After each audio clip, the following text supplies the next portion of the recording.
Good afternoon. My name is Mike Willett with the National Native Network and Care for Us by Us, Tribes United to Fight COVID 19, both programs of the Intertribal Council of Michigan. This webinar is titled How I Recommend Vaccination Video Tools for Healthcare Providers. This technical assistance webinar is being hosted by the National Native Network, which offers technical assistance and resources. Your presenter today is John Donovan, Health Communications Specialist with the National Center for Immunization and Respiratory Diseases and the Health Communication Science Office.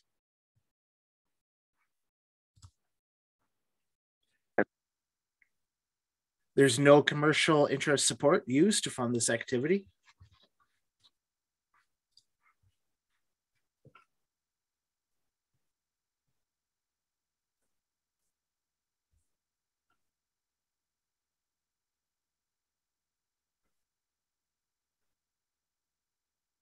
At the conclusion of this activity, the healthcare team will be able to provide an overview of routine vaccinations, illustrate the burden of vaccine preventable diseases and the benefits of routine vaccinations, describe the impact of the COVID-19 pandemic on well child visits, routine childhood vaccinations, and influenza vaccination, convey the important impact of effective vaccine conversations with patients and present information on some best practices, and provide an overview of the hashtag How I Recommend series of videos and an introduction to these resources. If you have any questions, please type your questions into the question box in your Zoom panel. Questions will be answered during the last few minutes of the webinar. Also, we will be sending out an evaluation at the conclusion of this webinar, within 24 hours of the conclusion of this webinar. So feel free to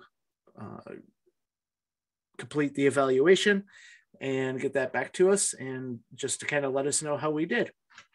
And now at this time, I will toss it to John Donovan. Thanks, Mike. I just want to say thank you, first off, for having me. And thank you to everybody on this call for the important work you do in your communities, in your households, family, friends. This is a tough time, obviously, for everyone, some people more than others. There are obviously people disproportionately affected by the pandemic. I am going to be focusing on this call, particularly on routine vaccines. However, obviously COVID-19 is always kind of that elephant in the room, so to speak, and it affects everything, and that includes vaccination rates that are not COVID-19 vaccines. So all that to say, I'll be going through a variety of things that Mike mentioned, and first off, kind of focusing on the importance of vaccines. Now, I know this is kind of self-evident, but one of the important parts of vaccines is just how effective they are. There's a lot of diseases that we've kind of forgotten about, not just during the pandemic, but outside of the pandemic. There are things like flu that still circulate pretty regularly just because they mutate so often, these flu viruses. But there's a lot of these other diseases that we kind of take for granted. We don't really have that many cases anymore because of vaccines. And that's super important, obviously, because we don't want to add on to the many things that are going on during this pandemic, including but not limited to COVID-19, the disease itself. So something I want to mention, just some kind of staggering numbers that we've collected over here and through a variety of resources that I have at the bottom here. The reduction in morbidity is illness. So the number of cases, and how it's really been affected by vaccines. There's been a few cases here and there, and measles in particular is incredibly infectious. And I know we're worried about the potential for spread if these rates of coverage drop below a certain amount in communities. But overall, been super effective in reducing the burden here of these diseases and really, allowing us to focus on a lot of other health issues that constantly pop up. Once again, including but not limited to COVID-19, which is also now a vaccine preventable disease. But I'm going to be focusing on some routine vaccines here. And also this slide right here, there's a few more. And pretty staggering reductions, once again, based on the estimates we have from 2019 versus the pre-vaccine era. So, and these cause a lot of illness, a lot of death, some more than others, but really it's also about, injuries. Some of these, cause longer term issues. and in terms of these diseases, and can cause a lot of other problems down the road. I know I got chickenpox as a child, and there was no varicella vaccine available. There's the possibility of shingles, for example. So there's a lot of great things that vaccines do, and I know you probably know that, but I just wanted to show you just some staggering numbers here to kind of kick us off. And you likely know about the immunization schedules. So I provided a link there. I know that these slides will be provided at the end, but in particular wanted to direct to the parent-friendly schedules. And so this can be a little bit confusing. I wanted to mention just a couple things here, not get too deep in the weeds. But these yellow blocks are really kind of the range of ages that one can get these vaccines. This schedule also has, the spelling out of these different vaccines. These are all initializations. Obviously, don't expect parents to know all these. MMR is probably one of the ones they know, but varicella, a lot of people don't know varicella means chickenpox. PCV 13, we're talking about pneumococcal vaccine. So, but all that to say, there's a key there for this easy read schedule. You can access it there. And in particular, I'm going to be talking through the ways in which the pandemic has resulted in a drop of routine vaccines, particularly for children, and the potential impacts that might have. So where are we? There's been a sizable drop. We put out a report late last year, and we're actually putting out an MMWR later this week that'll talk about kindergarten vaccine coverage. We're seeing some drops there too. All that to say, this drop in vaccination can cause serious problems that can kind of compound onto what we're seeing with COVID-19. And in addition to the many other public health issues that we need to consider in our communities. It's pretty staggering numbers here, and it doesn't take that much of a drop to affect communities, as we have seen. It's really about the community level. It's not just about overarching coverage numbers. When we had the measles outbreak a few years ago in New York, it was particularly a few communities that had a drop in coverage, very kind of specific communities, smaller groups of individuals, and really having high spread there because measles is so infectious. So there's always that possibility certain communities might have spread of these vaccine preventable diseases. And so I just wanted to point to that, and just the need to make sure that kids kind of get back on track and catch up on their vaccines. And really, there's been a major impact on our health systems. This is ongoing, obviously, and we're finding out more and more all the time. I wanted to mention, like I said, decreases in weekly vaccination administration rates. There's a large, sizable proportion of children, that have been decreased in terms of the number of children up to date on their vaccines. Parents are missing well child visits. Some of that is a perception of risk when it comes to COVID-19, for sure. And the fact that COVID-19 has really added to a lot of other challenges when it comes to getting to work or caring for loved ones. There's a lot of other challenges that kind of have snowballed during the pandemic. Vaccines are no different. We know about the mental health impacts of the pandemic. We know about long COVID. There's a lot of things going on. And unfortunately, some of that's resulted in some parents missing well child visits as well and getting their kids vaccinated on time. So in 2021, early 2021, we had some formative research, some virtual focus groups, talking through kind of delaying of well child visits and vaccinations, kind of the reasons of that. And like I said, once again, the threat of COVID-19 really changed the way parents made and prioritized health-related decisions. The picture we have in 2021 is a little bit different than 2022, potentially, especially based on the polling and the data we continue to see around Americans treating COVID-19 with kind of from a risk perception perspective. I know a lot more Americans, and we've seen this in Kaiser Family Foundation polling, amidst other kind of data streams showing that more and more Americans kind of want to move on. But that's not always the case. So I'm hopeful that that results in more people going back to, making their well child visits, going back to their own appointments. I know I've missed a few during the pandemic too. And really trying to make sure they get back on track with vaccines, among other kinds of healthcare. There was also differences more pronounced by income. Obviously we've seen that too in terms of some groups were disproportionately affected by the pandemic. Making sure you're able to get to work, access to vaccines. These are still challenges that continue to show themselves. The Vaccines for Children program in particular, I want to call that out, and I'll talk a little bit about that later, as an important part of getting kids vaccinated with routine vaccines and making sure they stay on track. That is a program that for folks that are on under, kind of under the poverty line, if they're on Medicaid, they have access to the Vaccines for Children program. So all that to say, of no cost for kids. That's an important program that definitely makes sure kids stay on track. But I know we've seen some changes too in Vaccines for Children coverage as well for when it comes to staying on time with their vaccines. I also wanted to mention too and call out, healthcare providers are still a huge part of this, and a recommendation is highly essential, continues to be essential, and really parents mainly still rely on the pediatrician's office to keep them up to date and stay organized. Many parents want their kids to get back on track. It's just been a real challenging season.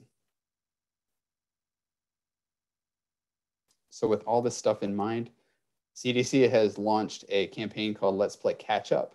And it's really about encouraging parents to prioritize the need to catch up their children on vaccines, routine vaccines in particular, including, increasing self-efficacy, showing that they can do this, as well as perceived benefits to be elevated over the potential perceived barriers. So there's a couple groups in particular that are targeted here, particularly parents of children 0 to 6, an emphasis on 3 to 6. And there's also going to be some specific outreach tailored to Black parents. This is just a smattering of some of the content from phase 1. And phase 1 was March to September of 2021. This is kind of the kickoff of the campaign. This also included some formative research. Really, this content was emphasizing the importance of routine vaccines as children kind of return to in-person learning. And I know some of that's been going off and on, but a lot of kids came back to the classroom around this time period. There's organic, earned, paid, and partner tactics really to reach parents, healthcare providers, and other partners. Phase 2 was the next phase, obviously. So for phase 2, we have a couple resources to build upon those resources from phase 1. And that includes a web page here, and I've included a link there. This is really started in September 2021, and it continues on now. And we're continuing to kind of push this, especially as, like I mentioned, more and more polling showing that more and more parents, more and more Americans kind of want to move on and get back to the regular rhythms in their lives as we try to learn to, for lack of a better term, kind of live with COVID and really try to reduce severity as much as possible with vaccines, with other kind of actions like doing things outdoors, some of these other kinds of things that people have done. But really trying to build off that kind of momentum to the possibility that well child visits will pick up again, that adults will go back to their appointments, that kind of thing. And then I wanted to call out these, some additional content here. This is really kind of some of the examples of some of the ads, the assets that we create and assets that we created for social media platforms. Building on this momentum from phase 1 once again, and we're continuing to push this out to social media networks. Here's some more examples too.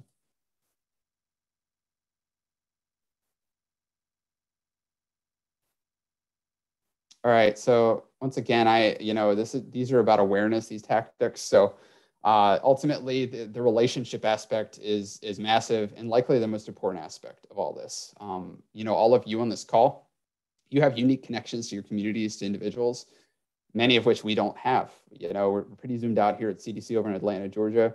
We really trust, and employ our partners to really be in touch with those on the ground, with their unique communities, unique assets that each community has, and unique voices. So these vaccine recommendations are huge, and often they can take quite a bit of time. So, excuse me.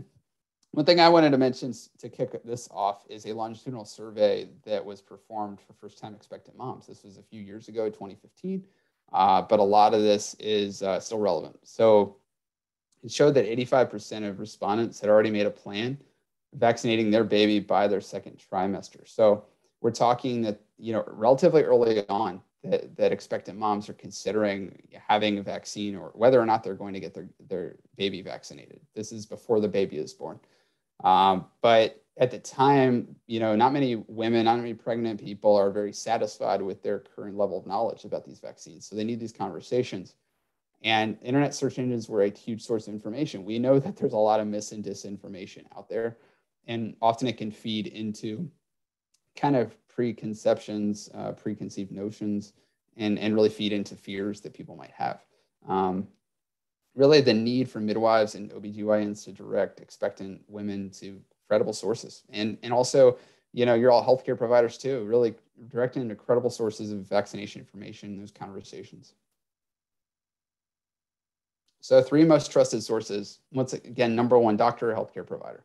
And healthcare provider isn't always, necessarily in a clinical setting. It could be a healthcare provider on the ground. We've worked with HUD. We've worked with a lot of different groups that provide healthcare, but they're not necessarily physicians or clinicians or nurses or any other kind of person in a clinical setting. Safety is huge, and it continues with COVID-19 vaccines. When you're talking about getting your kids vaccinated, you want to make sure that your kids are going to be okay. And vaccine safety is massive. It's always been, since I've been working at CDC and working in vaccines, a huge part of this. So I wanted to call that out. Vaccine safety consistently is like the number 1 thing that parents have questions about. All right. So I wanted to talk about the How I Recommend campaign and just the purpose behind this. So HPV vaccine coverage in terms of some data here. So talking about kind of actual and achievable vaccination coverage. A missed opportunity is defined as a healthcare encounter where some but not all ACIP recommended vaccines are given. So there are opportunities to get vaccinated aren't always being employed, and there's reasons for that. Part of that is because of the perception gap between healthcare providers and parents. There's this belief that among some providers that parents might not want it when they might be receptive. And this is obviously, a lot of these conversations are longer term. They take time. Sometimes it's not one conversation. Sometimes it can take a while. And we've seen that with COVID-19 vaccines too.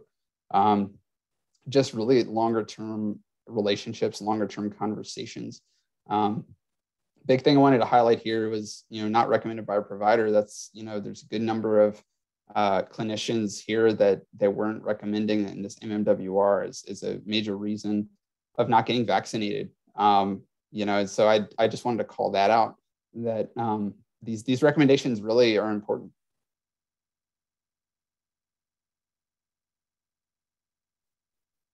Okay, so once again, there's sometimes a difference in terms of, based on some research that we have seen. Once again, this is 2013, so a little bit ago, but it's still kind of relevant because sometimes there might be a different perception in barriers between healthcare providers and parents.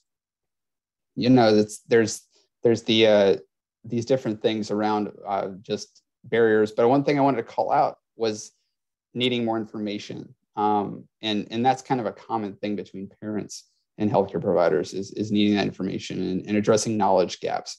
But also, not receiving healthcare professionals' strong recommendation for HPV vaccine.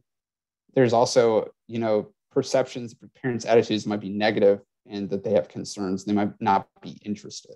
So once again, it takes these conversations to better understand, and the conversations you're having to better understand the needs and maybe the barriers as well as facilitators for vaccination.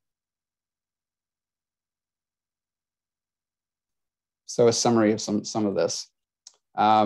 Many pregnant people, many pregnant women make decisions about childhood vaccines when they're pregnant. So just starting that conversation earlier on is super important. Most parents intend to vaccinate their infants. That's ongoing. That's continued to be that way. But we've seen the pandemic affect rhythms across the board, and that includes going to well child visits. That includes going to doctor's visits when children are sick or when adults are sick. So it's about rebuilding those rhythms. And also, parents' attitudes about childhood vaccines remain consistently positive. They still do. But I would be remiss if I didn't say the COVID-19 pandemic, and we're worried about spillover into other vaccines when it comes to mis and disinformation. Because even though these vaccines use novel technologies, and we're talking about a novel virus, there's always possibility people might have questions about these other vaccines. And so being able to be equipped to answer those questions and concerns, obviously important. So we're hopeful the resources that I provide, that CDC has, can help with those questions people might have. And those recommendations are just super important. And healthcare providers remain parents' number one trusted source. And that continues with all vaccines. So how do we bolster vaccine confidence? First, I wanted to define vaccine confidence. It's about trust. So it's about trust in the vaccines that I mentioned before. It's also about trust in healthcare providers and those who administer vaccines. And then finally, the system, the processes and policies that lead to the vaccine development, licensure, manufacturing, recommendations for use. During the pandemic, trust has definitely been in question across the board for a lot of people. I mean, it's a hard time. You not only have a lot of misinformation, disinformation going around, but it's been a particularly hard time for certain communities, for certain individuals, for a variety of reasons. And so trust in a lot of ways across the board for health, for public health, has really kind of taken a beating a little bit. And so this vaccine confidence can definitely erode if there isn't trust in these three kind of legs of a stool, so to speak. So how do we build it and how do we sustain it? First off, an essential part is conversations, as I mentioned. Every conversation can impact vaccine confidence in routine and COVID-19 vaccines. And be prepared to recommend these vaccines and support conversations about them. I'm going to talk through kind of how to have some of those conversations, but yeah, just try to be there and be prepared. All right, so talking about these vaccines, it can be different depending on who you're talking to, obviously, and that includes age. So if we're talking to parents about vaccines for their infants, for their young children, there's timing. There's also like really focusing on vaccine safety, using the presumptive approach. So this is something I wanted to call out, was that the presumptive approach has shown a lot of evidence for effectiveness for routine vaccines, but COVID-19 vaccines, we're seeing more and more merit and value in motivational interviewing. And that's something I will talk about in a little bit here. But really, this presumptive approach assumes that the parent wants to get a vaccine, and you simply state the vaccines the child will receive. But obviously, it does not mean pushing it. It does not mean pressuring the parent. That can erode trust. So all that to say, this is, a lot of these slides, a lot of this stuff is ongoing. The science around recommendations, especially with COVID-19 changing things. But presumptive approach shows a lot of merit and a lot of value in the evidence that we have seen and what we've heard from connecting that back to vaccination. I also wanted to mention, you listen to and responding to parents' questions. That includes really kind of leading with listening, empathy. All these vaccine conversations are getting tougher during the pandemic, and really trying to just be empathetic during those interactions.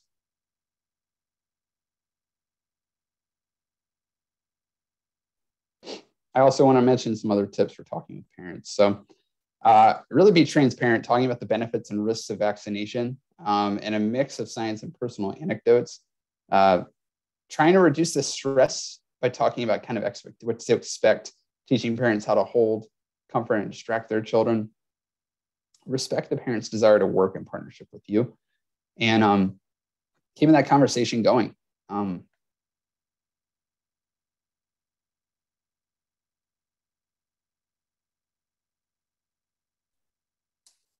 Here's a quick image infographic here about talking to parents about routine vaccines. And once again, there's a link there at the bottom. Presumptive approach is assuming parents will vaccinate. If they're not ready, still give your recommendation, and if they have specific questions or concerns, listen and respond to them. And it might take time. It might not be 3 steps. It might be more than 3 steps. You might go back to 1, you might go back to 2, and it might take a little time.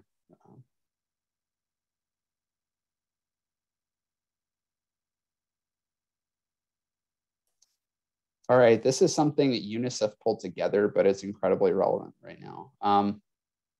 This was also featured on a page that we have around addressing vaccine misinformation with COVID-19 vaccines in particular. So addressing misinformation, you lead with the fact. Then you talk through how if there kind of is misinformation, and talk of the fallacy and end with the fact. So an example, flu vaccine will not make you sick with flu. This is misinformation. Some people are saying that this will give you flu, but that is not true. While you may feel symptoms like soreness and aches after getting a flu vaccine, it's a sign your body's building protection against viruses that cause flu. Once again, the flu vaccine cannot make you sick with flu. Flu vaccines teach your immune system to recognize or fight viruses that cause flu. Sometimes this process can cause symptoms such as soreness, redness, where shot's given. But all that to say, these are all standard side effects, and it should go away after a short period of time. And when you get vaccinated, is much less severe, these side effects and symptoms caused by flu illness. A lot of that stuff can kind of be tracked back to COVID-19 as well, although obviously COVID-19 vaccines should not be treated the same as any other vaccine, and there are unique things too with each vaccine, like flu vaccine. So I wanted to call that out too. All right, so the How I Recommend videos. So what is How I Recommend? So How I Recommend is a peer-to-peer educational video series developed to inform healthcare providers about best practices and recommendations to improving routine vaccination rates. So these are focused on routine vaccines. We've not developed any that focus on COVID-19 vaccines, so I want to mention that. And these were also developed before COVID-19. So, a lot has obviously changed, but there's still a lot of questions that still come up around safety in particular, and we're hopeful they help. We built this out of some of the previous research I showed that many healthcare providers kind of needed that additional training or information to feel comfortable relaying information to patients. So I hope they help. And I'm going to go through a few of these. So this is peer-to-peer learning too, and wanted to call out that every single video includes a healthcare provider. We tried our best to kind of get a range of races and ethnicities as well as genders kind of involved and types of healthcare providers on these videos. But all that to say, it was expanded to a variety of groups. Initially started with HPV vaccine. Is for parents, is for adults, and it's about equipping you with those easy to use tools. So here's a link at the bottom of the screen. Here's a screenshot of that page. As you can see, we've separated out by these different kinds of videos. I call them age and stage. Mostly age and stage. There's also flu that's separated out because there's a lot of unique flu vaccine questions. But you can kind of click around in your free time. I know that the slides will be shared after. And once again, here's an example of the flu page, talking through specific questions as well as by clinician. You can also filter out in some other ways there. So here's an example, how do you foster support for immunization within the NICU? And as I mentioned, these videos focus on a variety of topics, variety of ages, variety of healthcare providers, and they're even often color coded. So blue videos, which the blue background is a flu video. This is one of those flu videos. The childhood tends to have a white background, adolescent gray or green, adult light red, and then maternal purple. So you'll see that when you watch these videos. They're around 30 seconds, a minute or less, very brief. So hopefully they help, and they talk through a lot of the same questions that patients tend to have. I wanted to mention that these are generally questions that are kind of across the board when it comes to different groups, but that we didn't necessarily consider different disproportionately affected groups when making these videos. I would say that the questions themselves are somewhat colorblind in their approach, not specific to different communities of color, for example, American Indians, Alaska Natives, Native Americans. Those are not necessarily going to be questions specific to those groups or Black Americans or other groups. But there are a lot of questions across the board that are consistently being asked around routine vaccines, and hopefully this helps prep you in those conversations. So I'm going to go through some additional resources here. And once again, I think probably of most value after the call, to kind of click around. All right, some provider resources for vaccine conversations with parents. This is really, there's a variety of documents here to kind of go through specific questions. They're like one-page documents going through different questions that different groups might have about vaccines with potential answers to prep you.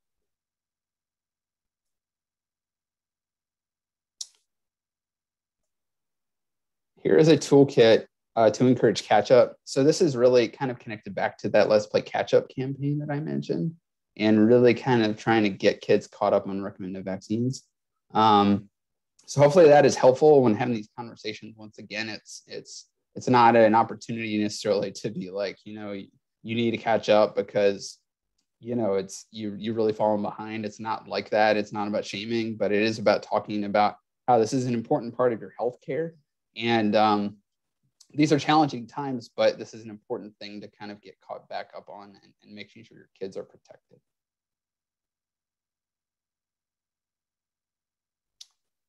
All right, and here's immunization training for clinicians called You Call the Shots. And in particular, I wanted to call that out. Web-based modules to describe BPDs and explain the latest recommendations for vaccine use. There's a couple other trainings here, including the Pink Book webinar series. Super, super helpful. They get a little granular, so I'm just going to give you a heads up on that. But they're all like really valuable and talk through specific vaccines, routine vaccines. We also continue to put out expert commentaries. And these are a couple that are more recent around routine vaccines, but you can look around on that link at the bottom for other CDC commentaries.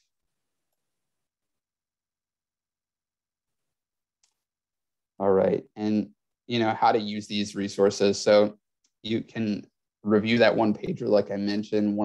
There's one pagers with your staff, with other healthcare providers, with other people you work with to kind of equip them as well. Sharing information with parents ahead of time, like on these specific vaccines is always helpful, as well as fact sheets around the vaccines, but also the diseases that are being prevented.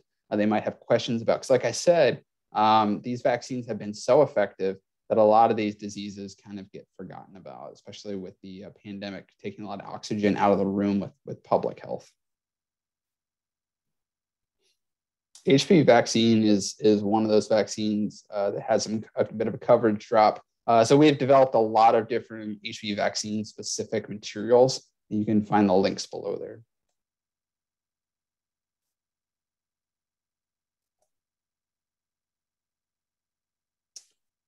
All right, and then for parents, we have a lot of different materials there as well.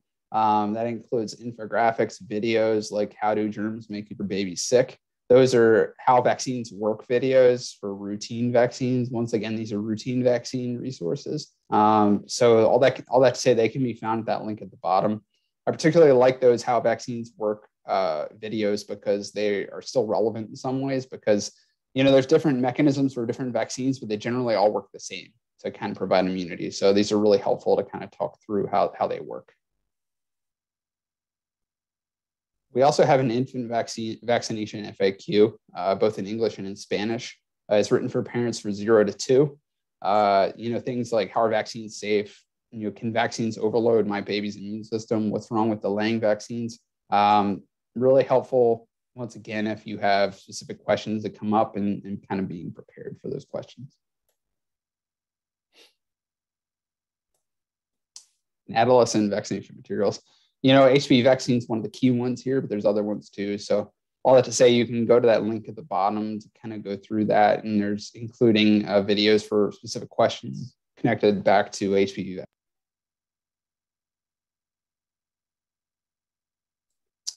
All right. And then, how to use these materials. You can share them with parents and your peers. You can share them with other colleagues, syndicate that content on your website. There's a link there on how to syndicate CDC content. You can share infographics, listicles on social media channels, order posters, give copies of these vaccination schedules to your parents, parent-friendly ones. There's all these different ways you can do that. There's CDC info. I just wanted to call that out at the bottom as well in terms of being able to download these materials. and some of them can be ordered on demand. So all I have to say, I have my email address here. Happy to answer any questions after the call that maybe I'm not able to answer during this call, but I'm also happy to answer questions right now. And I just thank you once again for all the work you do and for being here. So thank you. Okay, thank you very much, John. Much appreciated for your time today. If anybody has any questions, we did open up the Q&A box. So go ahead and type your questions into the Q&A box. And we'll provide a couple of seconds here for folks to go ahead and type their questions in. In the meantime, we do have a webinar coming up next month on Wednesday, April 27th, around cancer survivorship care. The URL to register for that webinar is on the screen. And be sure to follow us on social media as well. You can visit our website, keepitsacred.org. Make sure to follow us on Facebook, Twitter, LinkedIn, and Instagram. And you can go ahead and follow us there and stay up to date on our upcoming webinars, events, other events. We do share partner events as well. And we can stay in touch that way too. We also send out an e-newsletter, and you can sign up for that at keepitsacred.org as well. This person here asks, John, how can providers find resources on the site to help discussions with people who have had lots of misinformation? Yeah, so misinformation obviously is going to be specific to what misinformation they're consuming. I mean, obviously there's a lot out there. The COVID-19, we have a lot of COVID-19 resources around addressing misinformation. I would say, it's possible to tailor some of that, like that slide I showed on addressing misinformation for the purposes of these specific vaccines or diseases. But it's really specific to the question that kind of comes up and trying to lead with that fact, calling out the misinformation and the fallacy, then going back to the fact. And that's really what it's about. So that UNICEF framework is something we've really tapped into. That is, in that slide deck. And we also have a site devoted to that. But that UNICEF framework on slide 31, that's a really important one. And I'll provide a link to that as well in the chat. Fantastic. Thank you very much, John. So if there's any other questions, feel free to type them into the Q&A box. We'll keep the webinar open here as long as the questions are still being asked. John, did you have anything else that you wanted to add or any additional resources in the meantime? Yeah, so as I mentioned, there's going to be an MMWR on Friday that's coming out around kindergarten vaccination coverage. So be on the lookout for that.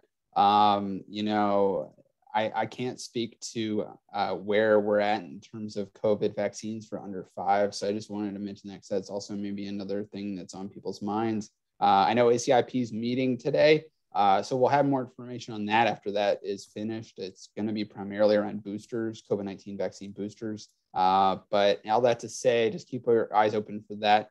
There's going to be a lot of communications coming out about the Friday MMWR and vaccination coverage for kindergartners.